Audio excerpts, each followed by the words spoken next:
వెళ్ళిపోతాను. నా సాక్ష్యం ఏమిటంటే, పోయిన సంవత్సరము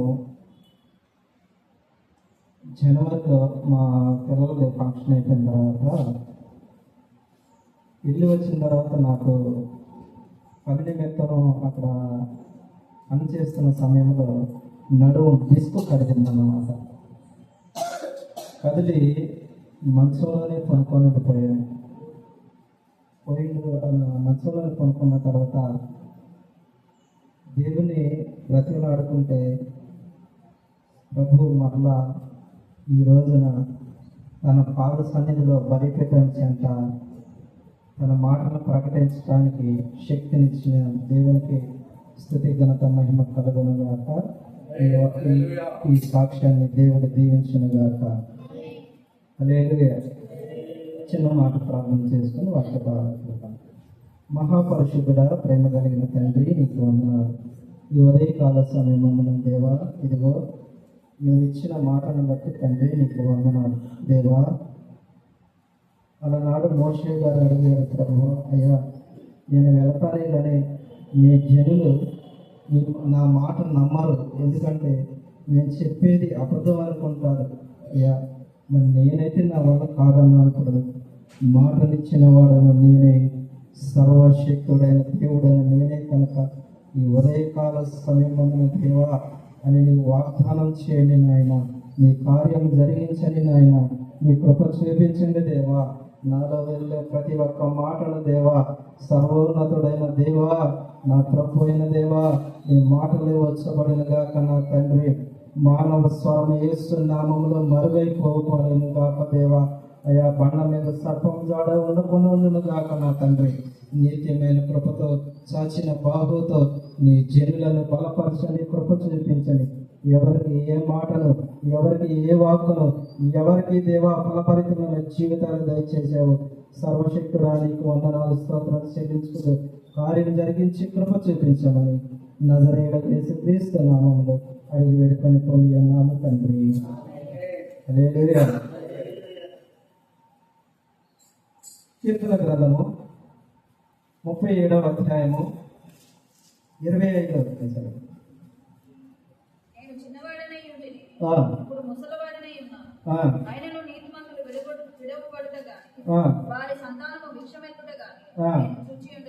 హల్లెలూయా.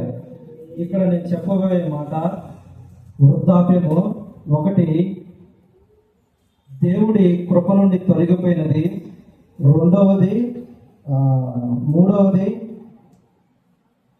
తొందరపాటుతనము, నాలుగవది సంఘాన్ని స్థిరపరుట. ఈ 4 చెప్పి నేను ముగిస్తానండి. నేను చిన్నవాడినై ఉంటేనే ఇప్పుడు ముసలివాడినై ఉన్నాను, అయినను నీతిమంతులు విడువబడట గాని వారి సంతానము భిక్షమెత్తుట గాని నేను చూడలేదు అంటున్నాడు దావీదు గారు. ఇక్కడ దావీదు గారు అనేక పర్యాయములు దేవుని స్తుతించుకుంటూ తన పాపం చేసినా కూడా ఆ పాపం నుంచి పశ్చాత్తాపం పడిన తర్వాత దేవుడు దానిని క్షమించి మరలా ఆయన ఆత్మను తీసివేయకోకుండా మరి ఉంచినప్పుడు రచించిన మాటలు అన్నమాట ఇవి.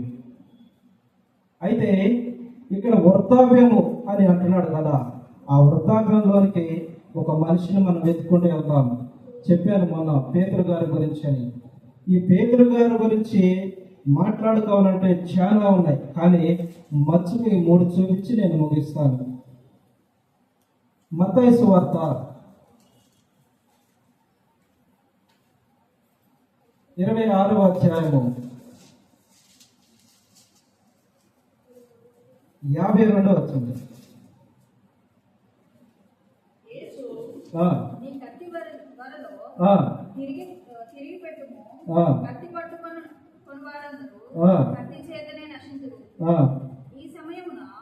నేను నా తండ్రిని వేడుకొనలేనని వేడుకొని ఎడల ఆయన 12 సేన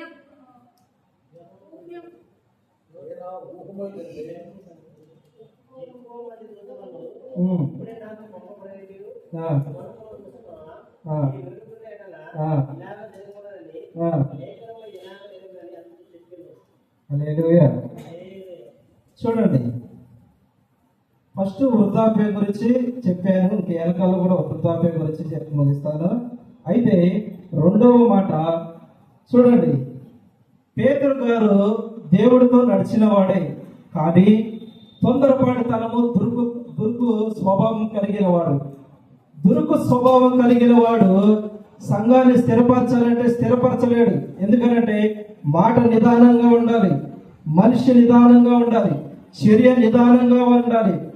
తొందరపాటు హఠాత్తుగా చేస్తుంది, కానీ ఆలోచించి నిదానంగా కార్యము జరిగించుకోవాల్సింది నిదానంగానే ఉండాలి ఎప్పుడు కూడా. ఎందుకంటే ఇక్కడ పేతురుతో అంటున్నాడు ప్రభువారు ఏమని, ఇదిగో కత్తి పట్టుకున్నవాడు కత్తితోనే నశిస్తాడు, కానీ నువ్వు అలా చేయటానికి వీల్లేదు.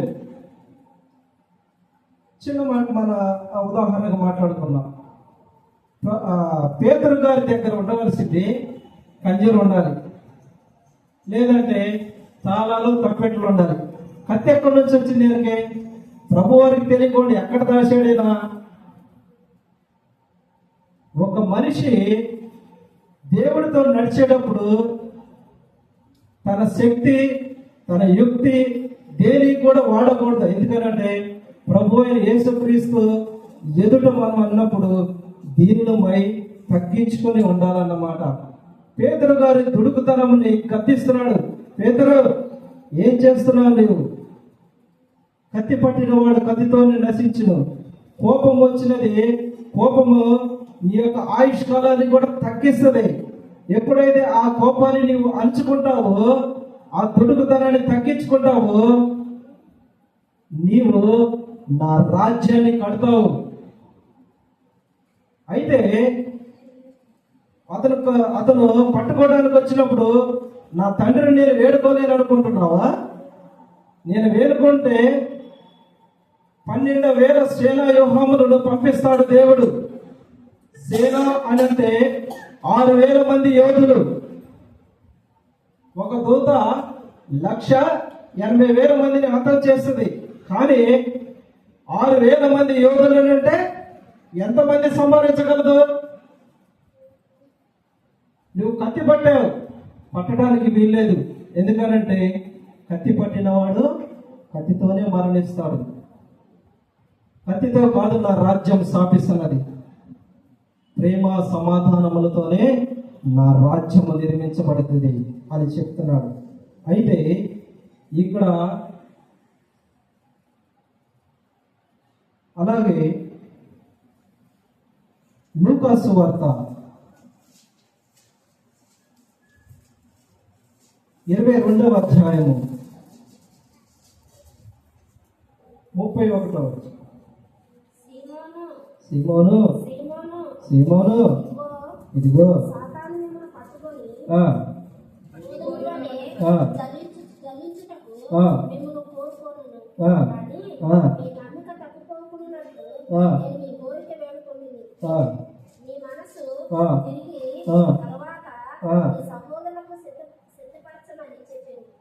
హల్లెలూయా. ఇక్కడ ఇస్కరియోతు యూదా కూడా ఉన్నాడు. ఇస్కరియోతు యూదా కూడా పాత్ర పోషించాడు. ఒక అతను తొందరపాటు దుడుకుతనం కలిగిన వాడైతే, ఇంకొక అతను ద్రోహి అయిన ఇస్కరియోతు యూదా అని లేఖనం స్పష్టంగా చెబుతున్నది. ఎందుకంటే ఇతడు దేవుడితో నడిచిన వాడే, దేవుడు శరీరమును రక్తమును కూడా భుజించిన వాడే, కానీ ద్రోహిగా మారిపోయాడు. ఎందుకనంటే ఒకరి కోపము దేవుడి నీతిని నెరవేర్చలేదు, ఒకడి స్వార్థము దేవుడి రాజ్యములో చేరలేము. ఒకడు పాప భోగాలకు తుచ్చమైన వాటి ధనమును నమ్ముకొని కృపను, కనికరమును, శాంతమును, దీర్ఘశాంతము, భావం కలిగిన సర్వశక్తుడైన యేసయ్యను నమ్ముకున్నాడు ఒకడు. రెండోవాడు తొందరపాటుతనంతో, దుడుకుతనంతో సంఘాన్ని తోలనాడుతున్నట్లుగా తొందరపడుతున్నాడు. ఇస్కరేతు యూద ప్రభు దగ్గరకు వచ్చి నిలబడినప్పుడు, అరే అరే యాదవ, నీవు నా దగ్గర ఉండి నా సొమ్మును కాసుకుంటూ, నువ్వు నా దగ్గర తింటూ, నా దగ్గర ఉంటూ, అనేకమైన సూచక్రియలు నేను చేసి నా శక్తిని కూడా చూసినోడివి, నువ్వు ఇట్లా చేస్తావా, రా నువ్వు పైకి రా, నీ ఎవరో చెప్తా అన్నట్లుగా మాట్లాడలేదు. అక్కడ ఏమంటాడో తెలుసా? నా చెలికాడా అని అంటే, ఒకటిని స్నేహితుడు వస్తాడు, రెండవది ప్రేమించే మనిషి వస్తాడు అన్నమాట. అయితే ఇక్కడ అంటున్నాడు ఇస్కరేతు యూదాని, నా చెలికాడా, నువ్వు చేయవలసిన కార్యము జరిగించు అంటున్నాడు. అయితే ఇక్కడ లూకా సువార్తలో అన్న మాటే, సీమోను, ఇదిగో సాతానుడు మిమ్మల్ని గోధుమలో జల్లించినట్లుగా జల్లిస్తున్నాడు. మీ కొరకు నేను ప్రార్థన చేశాను, మీరు తప్పిపోకుండా ఉన్నట్లు నేను తండ్రిని వేడుకున్నాను. నీ మనసును తిరిగిన తర్వాత నీ సహోదరులను సిద్ధపరచమని చెప్పాడు. ఎక్కడ చెప్పాడు? సిలువ వేయబడక మునిపే పేతురు గారికి క్లుప్తంగా చెప్పాడు, కానీ ఇక్కడ వెళ్ళలేదు. ప్రభువారు సిలువ వేయడానికి ముందు రోజున పేతురు గారు అంటాడు, ఇదిగో నా గడి ఆసనం అవుతున్నది, నేను సిలువ వేయటానికి వెళ్ళిపోతున్నాను అని అంటే, పేతురు గారు అంటాడు, ఈ సిలువ నీకు దూరం అవుతుందిగా అని అంటాడు. అయితే ప్రభువారు అంటాడు, ఓ సాతానా అని అంటాడు. నేనంటాను, పేతురు గారు యోహాను గారు ఇద్దరు దగ్గర వచ్చని, యోహాను చూడ, నేను ఎత్తి చేయడు ఆయనతో తిరిగాను, అనేక విధాలుగా ఆయనకు సహాయం చేస్తున్నా కూడా ఆయన ఏమంటున్నాడు చూడు, నలుగురు నన్ను ఏమంటున్నాడు, పో సాతానా అన్నాడు. నేను ఉన్నాడు, నేను పోతా అని అల్లా. దేవుడు గద్దించినప్పుడు తను మారు మాట్లాడకుండా వెనక్కి వెళ్ళిపోయాడు. ఎందుకనంటే తొందరపాటు దుడుకుతనము దేవుడు నీతిని నెరవేర్చలేదు. ఇప్పుడు అన్నావు కదా, నీ సహోదరులు సిద్ధపరచమని చెప్తున్నావు ఒక మాట అని అంటే, చూడండి యోహాను సువార్త 17వ అధ్యాయము, క్షమించాలి 18వ అధ్యాయము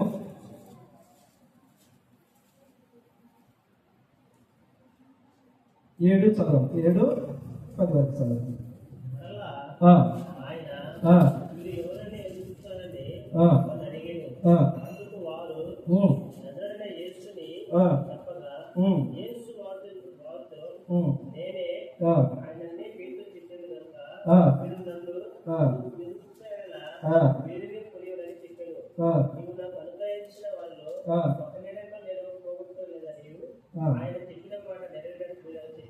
హల్లెలూయా.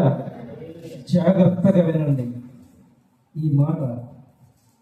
ప్రభువారు దిక్షమైన తోటలో ప్రార్థన చేశాడు, ఈ గిరిని నా ఎద్ద నుండి తొలగించమని.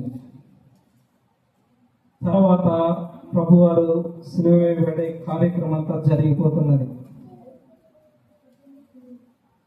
జరిగిపోతున్న తర్వాత మరలా ప్రార్థన చేసి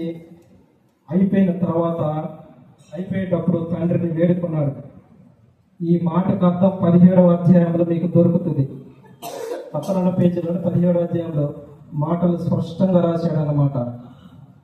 అయితే తండ్రిని వేడుకున్న తర్వాత ఆయన అంటున్నాడు, భటులు వచ్చారు ప్రభువారిని పట్టుకోవడానికి, మీరు ఎవరిని వెతుకుతున్నారు అన్నాడు. అడిగితే వాళ్ళు అంటారు, నజరేయుడైన యేసుని పట్టుకోవడానికి వచ్చేవాళ్ళు అంటారు. వాళ్ళు కింద పడిపోతారు. ఎందుకంటే సర్వలోకనాథుడైన సేన ఆయన మహిమతో నింపబడి ఉన్నాడు. అప్పుడు రెండవసారి అడుగుతాడు, ఎవరి కోసం వెతుకుతున్నారని అంటాడు. నజరేయుడైన యేసుని అంటాడు, నేనే అంటాడు. మూడవసారి అడుగుతాడు, ఎవరిని వెతుకుతున్నారు మీరు అని అడుగుతారు. నజరేయుడకు యేసుని మేము వెతుకుతున్నాము అంటున్నాడు. అది నేనే అంటున్నాడు. చూడండి 3 సార్లు ఎందుకు చెప్పాడనంటే, ఫస్ట్ ఒకసారి వారికి కనపడలేదు. ఎందుకంటే దేవుడి మహిమ, సర్వశక్తుడైన దేవుడి మహిమతో నింపబడి ఉన్నాడు ప్రార్థన చేసినప్పుడు. రెండవసారి అడిగాడు, అయినను వారికి కనపడలేదు. మూడవసారి ఎందుకు కనపడినాడంటే, దేవుడు శిలువకు ఆసన్నమైనది ఆ సమయం. ప్రార్థన చేశాడు ఏమని, తండ్రి నీవు వీరిలో అనుగ్రహించిన వారిని ఒక్కడి కూడా నేను పోగొట్టుకోలేదని చెప్పిన మాట ఎక్కడ నెరవేరిందంట? 17వ అధ్యాయంలో ఎక్కడ ప్రార్థన చేశాడు, 18వ అధ్యాయంలో ఎక్కడ నెరవేరినది. ఎందుకంటే గొల్లని కాపరిని కొడతాడు, గొర్రెల మందలని చెదిరిపోతాయని చెప్తాడు. కానీ ఇక్కడ అంటున్నాడు దేవుడు, అనుగ్రహించిన ప్రతి ఒక్కడికి కూడా ఎప్పటికీ ఎన్నటికీ నా సన్నిధిలో వరే నా ముఖ దర్శనము చూసుకుంటూ ఉంటారని చెప్పగానే చెప్తున్నాడు. ఇంకొక మాట చెప్పి నేను ముగిస్తాను. ఫస్ట్ ఏం చెప్పాను? వృద్ధాప్యం గురించి చెప్పాను. రెండవ మాట దుడుగుతనం గురించి చెప్పాను. మూడవ మాట ఏం చెప్పాను? సహోదరుల్ని ఐక్యపరచమని. ఆ మాట ఎక్కడ నెరవేర్చాడు చూడండి. ఒక ఇద్దరు మనుషుల్లో వచ్చిన గొడవ ఆ మనిషికి ఈ మనిషికి మనం చెప్పే మాట గొడవకు కారణం అవుతుంది. కానీ ఇక్కడ ఇస్కరేతు యూదాకి ప్రభువారికి, ఇస్కరేతు యూదా ప్రభువారు ఇద్దరు లెక్క తీర్చుకోవాలి. కానీ మూడో వ్యక్తి అయిన పేతురు అంటున్నాడు. చూడండి ఏమన్నా మాట బాగుంటుందండి ఆ మాట మాత్రం అసలు.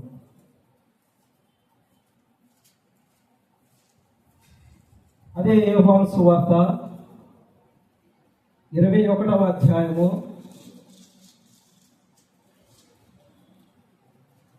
17 చదవండి. ఒక్క నిమిషం 16 చదవండి.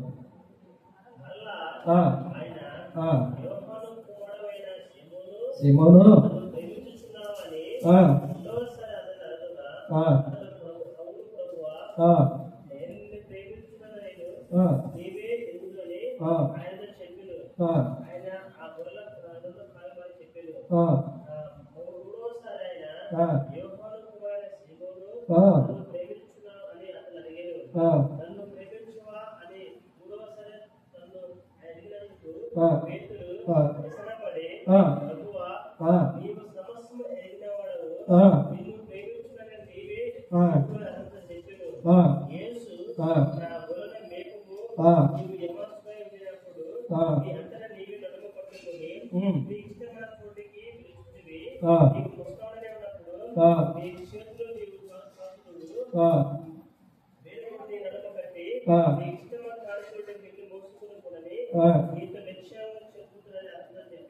హల్లెలూయా.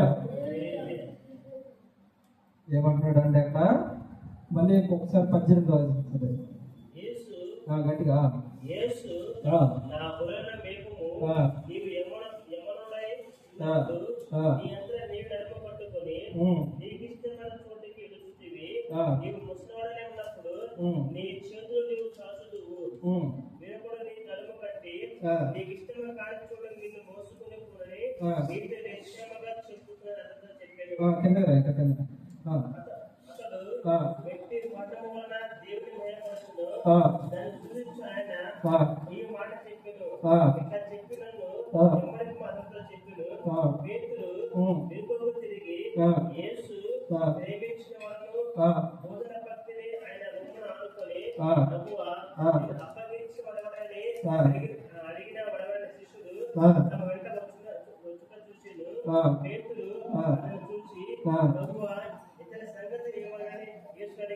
ఏమండి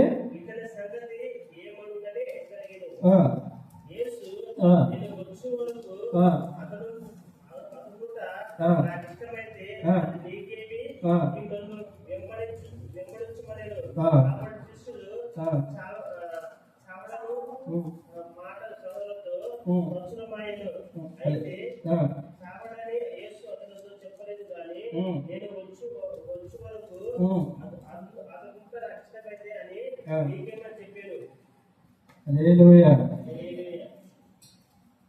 పేతురు గారు ప్రభు ఎవడో నాకు తెలియదు, అమ్మొట్టు అయ్యట్టు మా పిల్లొట్టు అని ఒట్లేసాడు ఆయన. ఒట్టేసిన తర్వాత ఇక్కడికి వచ్చిన తర్వాత పేతురు నీవు నన్ను ప్రేమిస్తున్నావని ఒకసారి అడిగాడు. పేతురు నువ్వు నన్ను ప్రేమిస్తున్నావని రెండవసారి అడిగాడు. పేతురు నీవు నన్ను ప్రేమిస్తున్నావా అని మూడవసారి అడిగాడు. ఎందుకనంటే 3 సార్లు నాకు తెలియదని చెప్పాడు. 3 సార్లు ప్రభు ఎవరినంట శుద్ధీకరించాడు? పేతురు గారిని శుద్ధీకరించాడు. శుద్ధీకరించిన తర్వాత ఇదిగో నేను సిలువ వేయబడతాను, దొంగల చేతికి అప్పగించబడతాను, మానవ పాపిష్టి మనుషులైన చేతికి నేను అప్పచెప్పబడతాను, మరలా 3వ దినాన మృత్యుంజయుడి పునరుత్థాన దినమున ఆదివారమున నేను లెగుస్తానని చెప్పాడు. చెప్పిన తర్వాత నువ్వేం చేయాలి? నిరీక్షణ కలిగి సర్వశక్తుడైన దేవుడు లెగుస్తానన్నాడు కదా, ఆయన లెగుస్తాడా లేదని నువ్వు కాచుకొని ఉండాలి. కానీ వెక్కలి చేష్టలతో ఇంకేమన్నది నా ఆస్తి అంతా తరిగిపోయిందని చెప్పుకొని నువ్వు పోయినది కాకుండా నీ పక్కనున్న తోటి వారు నేను సహోదరులు కూడా నీవు తీసుకొని వెళ్ళి నా మందలో నువ్వు చెడగొట్టే స్థితికి దిగజారిపోయావు. నువ్వు ఎవరి కాలంలో ఉన్నావు? నువ్వు ఎవరి కాలంలో ఉన్నప్పుడు సంఘాన్ని స్థిరపరచాలి, దేవుడి కొరకు పురికొల్పాలి. ఇదిగో సర్వోన్నతుడైన దేవుడు వస్తాడు, ఇదిగో సమాధి వరకు మనతో కూడా ఉంటానన్నాడు కదా, ఎవరు కూడా చెదిరిపోవడానికి వీలేదు అని చెప్పేసి సంఘాన్ని నడుము కట్టుకొని బిగించి కరువైనను, కట్టమైనను, క్షామమైన, తెగలైనను ఎదిరించిన బెదిరింపులకు లొంగకోకుండా నిలబడవలసిన నీవు పేతురు, ఇదిగో నిన్ను ఒక రాయిగాను పునాదిగాను సంఘాన్ని స్థిరపరుస్తానన్నప్పుడు నువ్వేం చేయాలి? ఏం చేయాలి? సంఘాన్ని స్థిరపరుస్తూ దేవుడి రాజ్యం కొరకు, రాజ్య వ్యాప్తి కొరకు నిలబడాలి. కానీ నువ్వేం చేశావు? వయసు ఉన్నది కదా అని ప్రభు వారు సిలువ వేయబడిన తర్వాత నీ ఇష్టం వచ్చిన చోటికి నువ్వు వెళ్ళిపోతున్నావు, నీతో పాటు నీ జనులను కూడా తీసుకొని పోతున్నావు అంటున్నాడు. అందుకని ప్రభు నాకు మాట్లాడుతున్నాడు, ఏమని తెలుసా? నీవు వయసు ఉన్నప్పుడు నీవు ఎక్కడ పడితే అక్కడికి వెళ్తావు. నీవు వయసు మళ్ళిన తర్వాత ఒక మనిషి సహాయం కావాలి, ఒక మనిషి సహాయం కావాలి నీకు. ఎందుకో తెలుసా? వయసులో ఉన్నప్పుడు నువ్వు ఇష్టం వచ్చిన చోటికి నువ్వు వెళ్ళిపోతావు. వయసు మళ్ళిన తర్వాత మంచాన పడే సమయానికి నిన్ను వేరొకడు తీసుకెళ్ళాలి. నీ మలమూర్చాల విసర్జనకైనా సరే, నువ్వు పనుకోవడానికైనా సరే, నువ్వు తిండి తినడానికైనా సరే, నువ్వు పనుండటానికైనా సరే నీకు ఒకడికి సహాయం కావాలి. నీవు వయసు ఉన్నప్పుడే నా సంఘాన్ని స్థిరపరచము, నా రాజ్యవ్యాప్తి కొరకు నువ్వు పాటుపడవు. అంతేనే కానీ వయసు ఉన్నది కదా అని నువ్వు ఎక్కడ పడితే అక్కడికి వెళ్ళదు అని ప్రభు వారు స్పష్టంగా చెప్పాడు అన్నమాట. ఎందుకో తెలుసా? దుడుకుతనముతో వయసులో ఉన్నప్పుడు దేవుడు నీతిని, రాజ్యాన్ని నెరవేర్చలేదు. కోపము, ఆలోచనలు నెరవేర్చలేదు. ఏది నెరవేరుస్తుందో తెలుసా? ప్రేమ, నిరీక్షని నెరవేరుస్తుంది. హల్లెలూయా.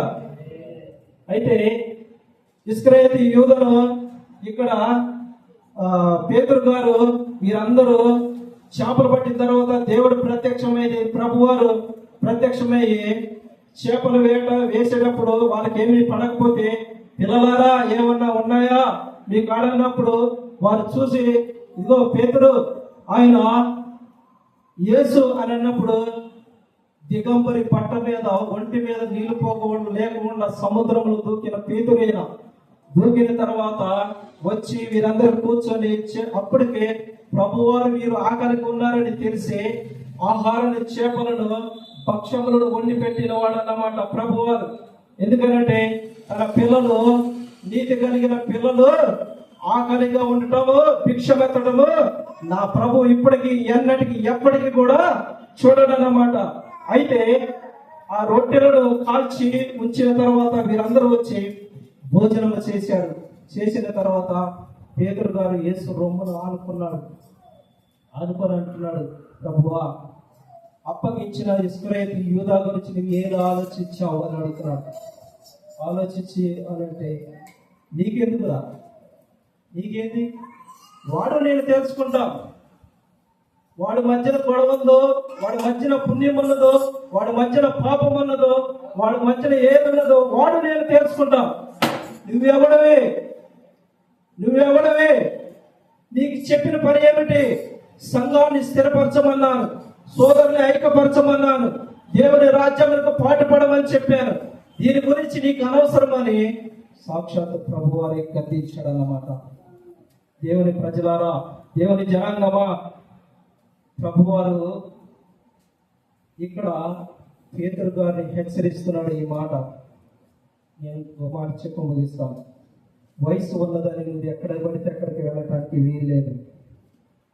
ఈ రోజున నీకు వృద్ధాప్యం నీ శరీరంకు రావచ్చు, కానీ నీ ఆత్మకు మాత్రం వృద్ధాప్యాన్ని రానివ్వటానికి వీల్లేదు. ఎందుకో తెలుసా? నీతి కలిగిన వాడు 10 సార్లు పడినా సరే లేచి నుంచుంటాడు. పాపము కలిగిన వాడు ఒక్కసారి పడితే వాడు పాతాళానికే పడిపోతాడు. ఎదుర్కోవచ్చు, అనేకమైన సమస్యలను నువ్వు ఎదుర్కోవచ్చు. నువ్వు కాచిన ప్రతి ఒక్క కన్నీటి బొట్టుకి నా దేవుడు నీ కన్నీటి బొట్టుకి లెక్క కడతాడు, తక్కట్లో వేస్తాడు. నీ పరిచర్యను తక్కట్లో వేసి తూకం చూస్తాడు. నువ్వు కాచిన కన్నీటి బొట్టును కూడా తక్కట్లో వేసి చూస్తాడు. నువ్వు వృద్ధాప్యంలో ఉన్నప్పుడు ఎంత సేవ చేశావు, నీ వయసులో ఉన్నప్పుడు ఎంత దేవుడి కొరకు వైరాగ్యం కలిగి బలి పశువులాగా వధించబడిన బలి పశువులాగా నువ్వు ఉరికావు, దేవుడు కూడా చూస్తాడు. నీ శరీరానికి నీ వృద్ధాప్యం రావచ్చు, కానీ నీ ఆత్మకు మాత్రం వృద్ధాప్యం వచ్చినట్లు నీ సంఘాన్ని కానీ నీ సమాజాన్ని కానీ నశించిపోవలసిన ఆత్మల పట్ల కానీ నీవు నిర్లక్ష్యం చేసావనుకో, ఇప్పుడు ఈ యుగమందే కాదు, రానున్న యుగమందు కూడా నీకు పాప క్షమాపణ లేదని ప్రభువారు స్పష్టంగా చెప్తున్నాడు. దేవుని పిల్లలారా, తల్లులారా, తండ్రులారా, ఒక మాట చెప్పి నేను ముగిస్తాను.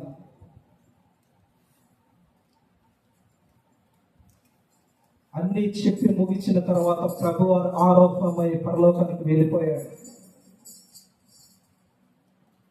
దేవుడి రక్త మాంసంలో దేవుడు కడగబడిన బిడ్డలు పేతురు గారు తిన్నాడు శరీరాన్ని, రక్తమును త్రాగారు.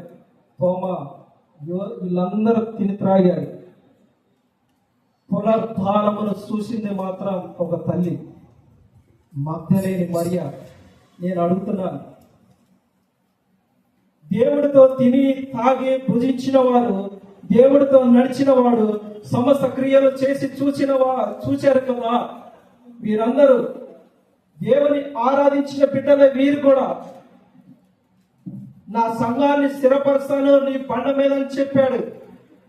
మీరు ప్రాములను త్రొక్కుదురు, అనేక శక్తులను మీకు ఇస్తాను అని చెప్పి సమస్తమును బోధించి విన్నారు, కన్నారు, చూశారు, తిన్నారు.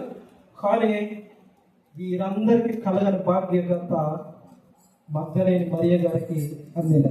నేను అడుగుతున్నాను ఒక మాట, ప్రభువారితో తిన్నవారు తాగిన వారికి కనపడని ప్రభువారు ఏమిటి ఎలా కనపడ్డాడు? దేవతలతో కూడా కనీసం వారికి కనపడలేదు, కానీ ఈ తల్లికి దర్శనమిచ్చాడు. ఎందుకో తెలుసా? ఎవడైతే నేను పాపిని ప్రభువా అని నా ప్రభు సన్నిధికి వస్తాడో, నా ప్రభువు నీ కష్ట సుఖాల్లోనూ చాచిన బాహుతోనూ దర్శనమిస్తాడు, కలిగిస్తాడు, పరిగెత్తిస్తాడు, ఆరోహణమై పరలోకానికి చేరుస్తాడు. ఓ రాజులైన యాజక సమూహములారా, దేవుడిని తిని త్రాగిన వారు దేవుని చూడలేకపోయారు. ఆ తల్లి మాత్రమే చూడగలిగిందని అంటే ఆ పుణ్యాత్మలు చేసుకున్న పుణ్యము ఎంత ధన్యమైనది. నేను ఎరుగని జనులు నన్ను వచ్చి స్తుతిస్తారు అన్నప్పుడు, ఆయన ఎరుగని జనులు నీవు నేను మనం స్తుతిస్తున్నాం, కానీ దేవుడు మహిమను కాంచలేకపోతున్నాం. బ్రహ్మాండాన్ని ఒక్క చేతులతో సృష్టించిన దేవుడు నోటి మాటతో బ్రహ్మాండ నాయకుడైన అఖిలాండ కోటి సర్వశక్తుడైన దేవుని మనం చూడలేకపోతున్నాం. పరలోక రాజ్యాన్ని మనం చూడగలుగుతామా? దేవుడి దర్శనం చేసుకోగలుగుతున్నామా? నీకు వృద్ధాప్యము రాకముందలే యవన కాలంలో ఉన్న మనమునిపై దేవుని స్తుతించి ఆరాధించి దేవుని మహిమపరచు. హల్లెలూయా.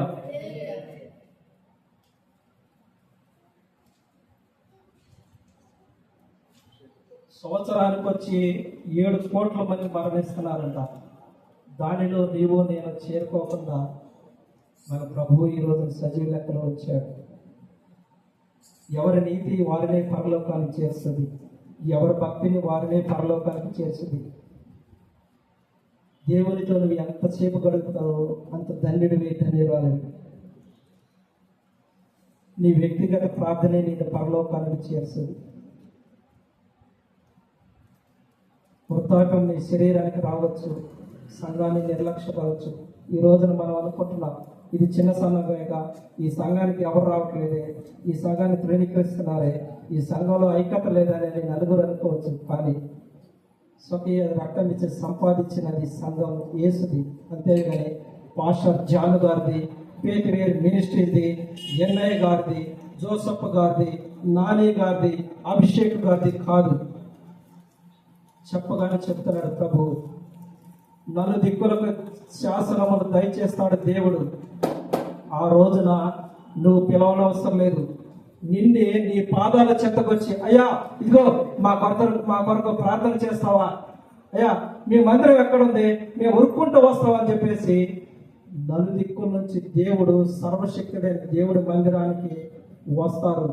ఆ రోజే వంగని ప్రతి మోకాళ్ళు యేసునామములో వంగబడుతుంది అని లేఖనము స్పష్టంగా క్లుప్తంగా నెరవేర్చదు కనుక ఈ చిన్న మాటలు నా దేవుడు దీవించి ఆశీర్వదించును గాక. ఆమేన్.